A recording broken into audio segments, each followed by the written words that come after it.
Subscribe કરો એ high news India ચેનલને, પછી યુટ્યુબ એપ પર બેલ આઇકોનનું બટન દબાવો અને નિહાળો એ high news India channel. Audio Jungle. Banaskantha જિલ્લાના થરાદ તાલુકાના દાંતિયા ગામમાં થયેલી દીકરીની હત્યા કેસમાં ચોંકાવનારી વિગતો બહાર આવી છે.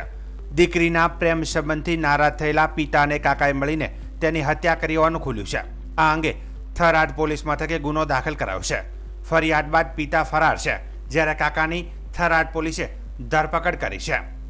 એએસપી સુમન નાલાની આગેવાની હેઠળ પોલીસ ટીમે કલાકોની અંદર જ હત્યાનો ભેદ ઉકેલી લીધો હતો.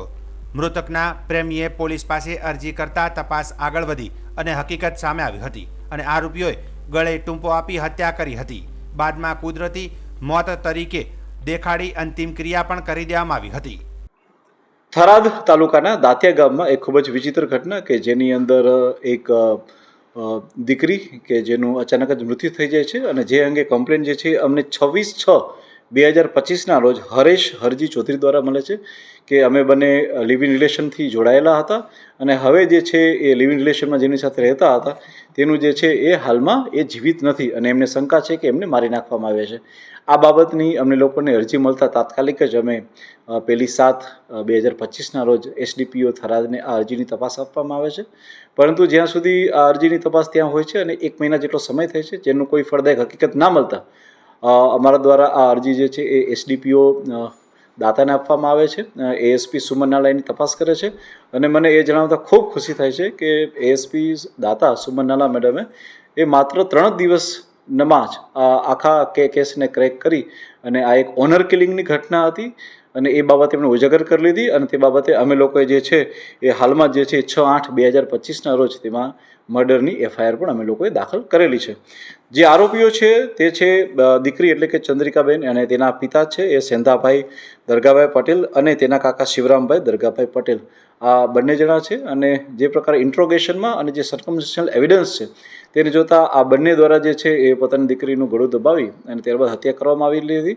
પોલીસ દ્વારા જે સર્કમસ્ટન્શિયલ એવિડન્સને કલેક્ટ કરવામાં આવેલા છે તેની અંદર દીકરીએ જે મોબાઈલ વાપરતી હતી તેમાંથી એમણે હરેશ ચૌધરીને કરેલા ઇન્સ્ટાગ્રામના મેસેજીસ છે કે જે 17 જૂનના છે કે જેમાં તે જણાવે છે કે તેની જાનને ખતરો છે અને તેને કોઈ મારી નાખશે એના પરિવારજનો દ્વારા. આ પ્રકારના ઇન્સ્ટાગ્રામ મેસેજ પણ પોલીસ દ્વારા જે છે એ કબજે કરવામાં આવેલા છે. આ સિવાય આ કેસમાં જે સૌથી મહત્વનું પહેલું હતું અને જે અમારા એએસપીએ ગોતી પણ નાખ્યું છે અને એ હતા બધી જ ટાઈપના સર્કમસ્ટન્શિયલ એવિડન્સ. જે સર્કમસ્ટન્શિયલ એવિડન્સ હતા તે સંપૂર્ણપણે ઇશારો કરતા હતા કે આની અંદર જે છે એ કંઈ ને કંઈ જે છે એ વસ્તુ જે છે એ કન્ફ્લિક્ટ આવી રહી છે. સૌપ્રથમ એ હતું કે જ્યારે કોઈ નાની દીકરીને મતલબ કે જેની ઉંમર 20-22 વર્ષની હોય અને તેને હાર્ટ એટેક એનું બહાનું કાઢી અને જ્યારે કહેવામાં આવે છે કે તેનું નેચરલ ડેથ છે ત્યારે એને હોસ્પિટલ પણ લઈ જવામાં નથી આવતા. એના ડેથ થાય છે એના વહેલી સવારે જ તેનો અગ્નિ સંસ્કાર કરી દેવામાં આવે છે. એના ઘણા પરિવારજનો જે છે એ નજદીકમાં રહેતા હોવા છતાં એની અંદર હોતા નથી. આ તમામ વસ્તુઓ જે હતી એ અમને શંકા ઉપજાવનારી હતી. આ વસ્તુને લઈ અને અમારી ટીમે એટલે કે એએસપીની ટીમે ટેકનિકલ એનાલિસિસ કર્યું અને તેમના સીડીઆર, આઈપીડીઆર અને તમામ માધ્યમો દ્વારા એમના જે કન્ફ્લિક્ટ સ્ટેટમેન્ટ હતા તેના આધારે અને ત્યારબાદ જે છે એ વિગતવાર જે છે એનું ઇન્ટ્રોગેશનના આધારે સાબિત કર્યું હતું કે કેટલાક લોકો જે છે એને ખબર હતી કે એનું મર્ડર કરવામાં આવ્યું છે. કેટલાક લોકો જે હતા જે રાત્રે આવેલા હતા તેમને ખ્યાલ હતો કે તેની લાશ જે હતી એ લટકતી હતી અને ત્યારબાદ જે છે જ્યારે હેબિયસ કોર્પસ દાખલ થાય છે અને જ્યારે એનો જોબ લેવા પોલીસ જાય છે ત્યારે જણાવવામાં આવે છે કે એને હાર્ટ એટેકથી એટલે કે નેચરલ ડેથ આવેલું છે. આ તમામ વસ્તુઓને એએસપી દ્વારા તેમના પ્રાઇમરી ઇન્ક્વાયરીની અંદર સામેલ કરવામાં આવ્યા છે અને તમામ વસ્તુઓને એવિડન્સ સાથે લઈ અને ત્યારબાદ જે છે એ એફઆઈઆર દાખલ કરવામાં આવી છે. એફઆઈઆર દાખલ થઈ ગયા બાદ અમારા દ્વારા એનું વિઝિટેશન થઈ અને તેમાં પણ અનેક મુદ્દાઓ કાઢી અને ફોરેન્સિક એવિડન્સ ભેગા થાય અને આમાં જેટલા બી આરોપીઓ આના સિવાય બી નીકળે એ તમામને સખતમાં સખત સજા મળે તે પ્રકારની પોલીસની હાલમાં કાર્યવાહી ચાલુ છે. હાલમાં પોલીસની પાસે જે છે એ આરોપી શિવરામ દરગાભાઈ પટેલ છે તેને પોલીસે અટક કરેલા છે અને તેના જે પિતા છે હાલમાં સેંધાભાઈ દરગાભાઈ પટેલ તે હાલમાં ફરાર છે. હું ફરીથી આ સમગ્ર ઘટનાના મામલે આ કેસની અંદર એલસીબી, એસઓજી, સાયબર કે પેરોલ ફોટલો કોઈની પણ ભૂમિકા નહીં રહી. માત્ર એએસપીએ એકલા હાથે માત્ર 3 દિવસમાં પોતે અને પોતાની ટીમ દ્વારા જે છે એ આખા કેસનો ઉકેલ કરી દીધો. તેના માટે હું એમને ખૂબ અભિનંદન આપું છું. એ સિંગલ મેન આર્મીની જેમ એમણે એકલા હાથે કામ કર્યું છે અને ખૂબ સરસ રીતે આ કેસને છે એમણે ડિટેક્ટ કરેલો છે. શ્રાવણ માસ દરમિયાન રાજસ્થાનના રણુજા ધામે પગપાળા જતા યાત્રાળુઓ માટે થરાદ ખાતે છેલ્લા 4 વર્ષથી મહેશ્વરી સમાજ દ્વારા વિશાળ સેવા કેમ્પનું આયોજન કરવામાં આવે છે. આ કેમ્પમાં યાત્રાળુઓને રહેવા, નહાવા ધોવા, ભોજન સહિત તમામ સુવિધાઓ પૂરી પાડવામાં આવે છે. દરરોજ સવાર સાંજ ભોજન પ્રસાદની વ્યવસ્થા પણ કરવામાં આવે છે. કચ્છથી આવેલા 400થી વધુ યાત્રાળુઓએ જણાવ્યું કે થરાદના મહેશ્વરી સમાજની સેવા ક્યારે નહીં ભૂલાય. છેલ્લા 4 વર્ષથી અહીં રોકાઈને અમને ઉત્તમ સેવા મળી રહી છે. આ સેવા કેમ્પ સમગ્ર 1 મહિના સુધી ચાલુ રહેશે અને સેવામાં મહેશ્વરી સમાજના તમામ સભ્યો સક્રિય ભાગ લે છે. આયોજન ક્યાં જવાનું છે? શિરવાણીયાથી આવી છે. શિરવાણીયા સાયલા તાલુકો, સુરેન્દ્રનગર જિલ્લો. ત્યાંથી આવી અને 15 દિવસે અમે પહોંચવી છીએ અને રામદેવડા જૂના રણુજા. દર વર્ષે અમે આ ક્યાં રોકાવી છીએ. આપણે થરાદ, ગોપાલભાઈ, વાસુભાઈ, આ ભાઈ દેવસભાઈ, ચિરાગભાઈ અને બધા આપણા ગ્રુપના જે માણસો અહીંના સેવા ભાવી છે એમને ખૂબ અભિનંદન. બહુ એમની સેવા છે અને અમારો પ્રેમ ભાવથી અમે કાયમ અહીં રોકાવી છે. છેલ્લા કેટલા વર્ષથી જાઓ છો કાકા? 16 વર્ષ થયા બાપા. ઓકે, આપનું નામ? મેરુભાઈ. આ સાલ 325 જણા છે કેમ્પમાં. 325 જણા બધા યાત્રાળુ છે. બધા મળી અને બાબાના દર્શન કરવા જઈએ છીએ. જય અલગધણી, જય રામાપીર. અમે છેલ્લા સતત 4 વર્ષથી કેમ્પ ચલાવી રહ્યા છીએ. કાઠિયાવાડથી પબ્લિક આવે છે, જૂના રણુજા જાય છે. એના માટે અહીંયા વિસામા માટે ખાવાની, પીવાની, રહેવાની, નાહવા ધોવાની બધી સુવિધા સંગાથે મહેશ્વરી સમાજ થરાદ દ્વારા સેવા કેમ્પ સતત 4 વર્ષથી ચલાવવામાં આવે છે. અને અવારનવાર આવા મોટા મોટા 200, 300 માણસોના કેમ્પો પણ અમારી સંઘો પણ અમારા કેમ્પ ઉપર આવે છે. એમને બધી સુવિધા રહેવાની, નાહવાની, જમવાની, ધોવાની અમારી સમાજ દ્વારા પૂરી કરવામાં આવે છે. બોલો રામ. બનાસકાંઠા જિલ્લા પોલીસ વડા અક્ષયરાજ મકવાણાની સૂચના અન્વયે SR માનકર, મદદનીશ પોલીસ અધિક્ષક દિયોદર વિભાગ અને SD Chaudhary police inspector Bhabhar police સ્ટેશનના માર્ગદર્શન હેઠળ જુગારના ગુનાઓ શોધવા માટેની પેટ્રોલિંગ દરમિયાન પોલીસે ખાનગી બાતમીના આધારે બાબરવાવ રોડ ઉપર આવેલી માધવ સિટી સોસાયટીની પાછળ ગ્રીન સિટી સોસાયટીના છેલ્લા મકાનમાં દરોડો પાડ્યો હતો. પોલીસે 3 પત્તીનો પૈસાની હાર જીતનો જુગાર રમતા કુલ 10 ઈસમોને રોકડ રૂપિયા 57,170, 5 મોબાઈલ ફોન કિંમત રૂપિયા 28,000, 6 વાહનો કિંમત રૂપિયા 1,80,000 સહિત કુલ કિંમત 2,65,170ના મુદ્દામાલ સાથે ઝડપ્યા હતા અને તમામ આરોપીઓ વિરુદ્ધ કાયદેસરની કાર્યવાહી કરવામાં આવી હતી. જેમાં 3 પત્તીનો જુગાર રમતા પકડાયેલા આરોપીઓમાં મહેશભાઈ ભગવાનભાઈ ઠક્કર ભાભર, જગદીશકુમાર નટવરલાલ ઠક્કર વડપગ, મધુભાઈ પ્રભુભાઈ ઠક્કર ભાભર, ભરતકુમાર દશરથલાલ ઠક્કર ભાભર, દત્તભાઈ નિવૃત્તિલાલ સરક ભાભર, રાજેશકુમાર રમણીકલાલ ખત્રી ભાભર, અરવિંદભાઈ બાબુલાલ સોની ભાભર, રશિંદુભાઈ હસમુખભાઈ ખત્રી ભાભર, ઋષિકુમાર હિતેશભાઈ ઠક્કર ભાભર, દશરથલાલ મફતલાલ ઠક્કરનો પણ સમાવેશ થાય છે. બનાસકાંઠા જિલ્લાના થરાદ અને વાવ શહેરમાં વિશ્વ આદિવાસી દિવસ નિમિત્તે રેલી અને સાંસ્કૃતિક કાર્યક્રમનું આયોજન કરવામાં આવ્યું હતું. સવારે શહેરના મુખ્ય માર્ગો પરથી શરૂ થયેલી રેલીમાં મોટી સંખ્યામાં આદિવાસી સમાજના પુરુષો, બાળકો જોડાયા હતા. સહભાગીઓએ પરંપરાગત વેશભૂષા પહેરી ઉત્સાહપૂર્વક રેલીમાં ભાગ લીધો હતો. તેઓ હાથમાં ઝંડા, બેનરો અને સાંસ્કૃતિક ઝાંખીઓ સાથે નગરમાં ફર્યા હતા. નગરજનોએ રેલીનું વધામણું કર્યું હતું. રેલી બાદ આયોજિત મુખ્ય કાર્યક્રમમાં આદિવાસી સમાજના આગેવાનો અને આમંત્રિત મહાનુભાવોએ પ્રવચનો આપ્યા હતા. તેમણે વિશ્વ આદિવાસી દિવસનું મહત્વ સમજાવ્યું હતું. ભાષણોમાં આદિવાસી સમાજના ઇતિહાસ, પરંપરા, સંસ્કૃતિ અને હકોની જાગૃતિ અંગે વિશેષ ભાર મૂકવામાં આવ્યો હતો. કાર્યક્રમમાં આદિવાસી લોકનૃત્ય, લોકગીતો અને સાંસ્કૃતિક રજૂઆતો સૌએ મંત્રમુગ્ધ કર્યા હતા. આ ઉપરાંત આદિવાસી કલા અને હસ્તકલા પ્રદર્શનનું પણ આયોજન કરવામાં આવ્યું હતું. આ પ્રદર્શન દ્વારા સ્થાનિક પ્રતિભાને પ્રોત્સાહન આપવામાં આવ્યું હતું. સ્થાનિક પ્રશાસન, શિક્ષણ સંસ્થાઓ, સમાજસેવી સંસ્થાઓ અને નગરજનોની ઉપસ્થિતિમાં કાર્યક્રમ સફળતાપૂર્વક સંપન્ન થયો હતો.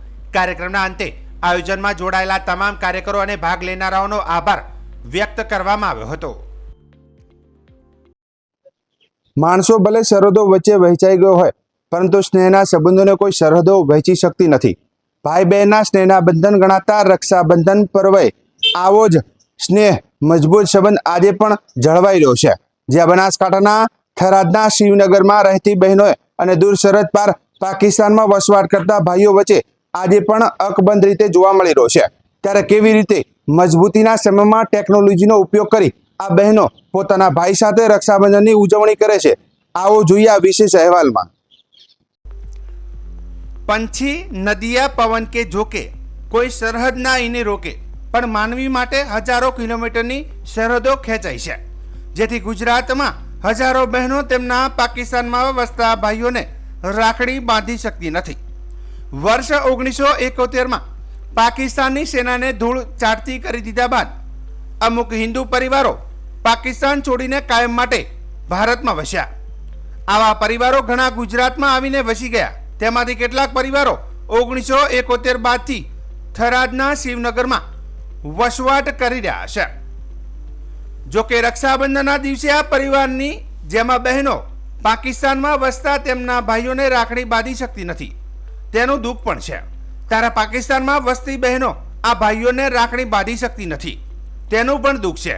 ज्यां भाई पोतानी बहेनने मळी शकतो नथी अने बहेन पोताना भाईने राखड़ी बांधी नथी शकती, परंतु टेक्नोलॉजीना सहारे आ दुख पण दूर करी ले छे। मोबाइल द्वारा विडियो कॉल करीने भाई बहन एकबीजानो चेहरो जोईने रक्षाबंधननी उजवणी करे छे।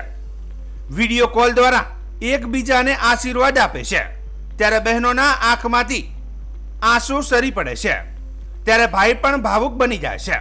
थरादना शिवनगर खाते रहता गोविंदभाईए जणाव्युं हतुं के भारत पाकिस्तान वच्चे 1971 में युद्ध थता भारतना वीर सपूत जवानोए पाकिस्तानमां घुसी कब्जो मेळवी कारमी हार आपी हती। जवानोए तेमनी वीरता देखाडता पाकिस्तान थरथर कापी उठ्युं हतुं अने त्यारबाद 1971 અને 1982 માં ઘણા હિન્દુ પરિવારોએ પાકિસ્તાન છોડવાનો નિર્ણય કર્યો હતો, જેમાં કેટલાક પરિવારો ભારતમાં આવતા તેમને નાગરિકતા મળી હતી, જેમાં થરાદના શિવનગરમાં બ્રાહ્મણ, વજીર, દલિત, પંડ્યા, લુહાર સહિત અનેકો પરિવારો વસ્યા છે। જો કે આ 53 વર્ષથી વસતા પરિવારોની મહિલા બહેનો ભાઈઓ અને પાકિસ્તાનમાં વસવાટ કરતા હોવાથી રક્ષાબંધન પર્વ દિવસે બહેનો આજે પણ રાખડી બાંધી શકતી નથી। જે વખતે પાકિસ્તાન જે 1971 યુદ્ધમાં જે લડાઈ થઈ હતી, અમારો પૂરો શિવનગર અહીંયા આવેલો છે અને જે પાકિસ્તાનમાં ભાઈ અહીંયા રહી ગયા છે, કોઈની પાકિસ્તાનમાં બેન રહી ગઈ છે તો કોઈને ભાઈ બેન અહીંયા રહી ગઈ છે તો ભાઈ પાકિસ્તાનમાં છે, એવી પરિસ્થિતિ છે। અને રક્ષાબંધનનો તહેવાર એવો મોટો આવે છે ત્યારે ભાઈને પણ દુઃખ થાય છે। જ્યારે ત્યારે મારા બાપા અહીંયા પાકિસ્તાનથી 1971માં આવ્યા, તેમની બહેનો 5 પાકિસ્તાનમાં રહી ગઈ છે, એમને હવે રક્ષાબંધનના દિવસે રાખડી બાંધવી તો ખૂબ તકલીફ અને રડે છે। તો અમારે હવે કઈ રીતે શું કરવું અને શું ના કરવું, અહીંયા કોઈ આવવા જવાનો કોઈ રસ્તો નથી।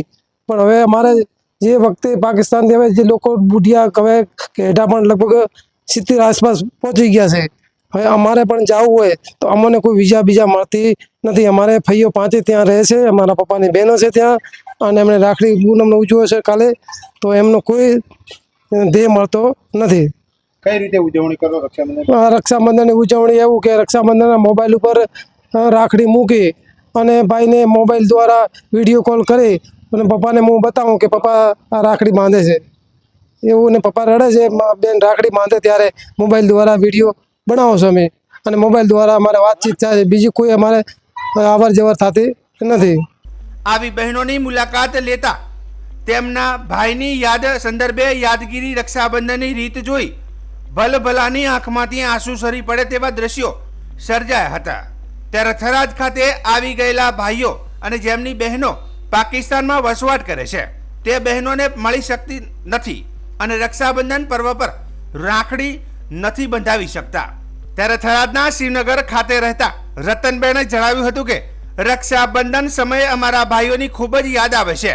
અમે જ્યારે નાના હતા ત્યારે પાકિસ્તાનમાં તમામ તહેવારો ઉજવતા હતા, પણ હવે એકબીજા મળતા નથી, જેથી અમે રાખડી બાંધવા જઈ શકતા નથી, જેથી છોકરાઓ મોબાઈલ દ્વારા વિડીયો કોલિંગ કરી આપે એટલે એકબીજાનો ચહેરો જોઈ ખુશ થઈએ છીએ। મારે શું નામ છે તમારું? મારું નામ રતન। તમારા ભાઈ ક્યાં રહે? મારો ભાઈ રે પાકિસ્તાન। મન થાય ખરું ભાઈને ત્યાં જવાનું? ठीक है मन थे कि पाकिस्तान जवा ઘણું તે પણ ખાટલે પડે કી જાઉં પાછું અત્યારે જોઈએ ઘણું તે સપના લે ભાઈઓ રા જન્મ ભૂમ કરે સપના ઘણું મારે કુટુંબ છે ઘાટો હા ઘણા આવે બધે આવે જાય અમે જાઉં ને. ત્યારે થરાદના શિવનગર ખાતે રહેતા વિઠ્ઠલભાઈએ પણ જણાવ્યું હતું કે તેમની 4 બહેનો પાકિસ્તાનમાં વસવાટ કરે છે, જેમાંથી એક બહેન હાલ જીવિત નથી, પણ 3 બહેનો હયાત છે અને છોકરાઓ બહેનો પાસે વાત કરાવે છે. હું છેલ્લા 30 વર્ષ પહેલા પાકિસ્તાનમાં બહેનોને મળવા ગયો હતો, જેના બાદ ગયો નથી. બહેનોની વાતો કરતા વિઠ્ઠલભાઈ ખૂબ જ ભાવુક બની ગયા હતા અને આંખોમાંથી આંસુ આવી ગયા હતા. વિઠ્ઠલભાઈ બેન 4 બેન થઈ ગયા.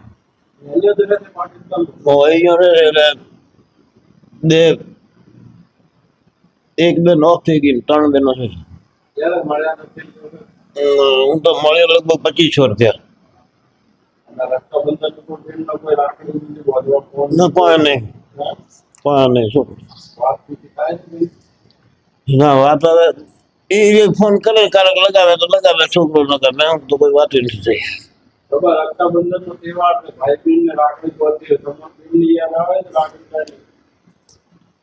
યાદ તો ઘણી આવે, શું કરવાનું. 45 અને 50 વર્ષથી પાકિસ્તાનમાં વસતા ભાઈઓ રાખડી બાંધવામાં વંચિત બહેનોના આંખોમાંથી આંસુ સરી પડ્યા હતા.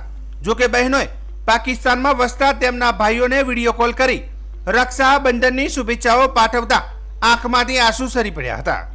જ્યારે હૃદય ભીંજાઈ જાય તેવા ભાવુક દ્રશ્યો પણ સર્જાયા હતા. ભાઈ બહેનનો પર્વ એટલે રક્ષાબંધન. ભાઈના હાથમાં રક્ષા માટે રાખડી બાંધી ખમ્મા મારા વીર જુગ જુગ જીવોના આશીર્વાદ આપનારી બહેનો પણ વર્ષોથી ભાઈને રાખડી બાંધી શકતી નથી. જ્યારથી આધુનિક ટેકનોલોજી આવી ત્યારથી આ મહિલાઓ અને ભાઈઓ રક્ષાબંધનના દિવસે વિડીયો કોલ કરીને ભાઈ બહેન સાથે વાતચીત કરીને એકબીજાની મનની વાત કરીને એકબીજાને ચહેરો જોઈને રડી પડે છે.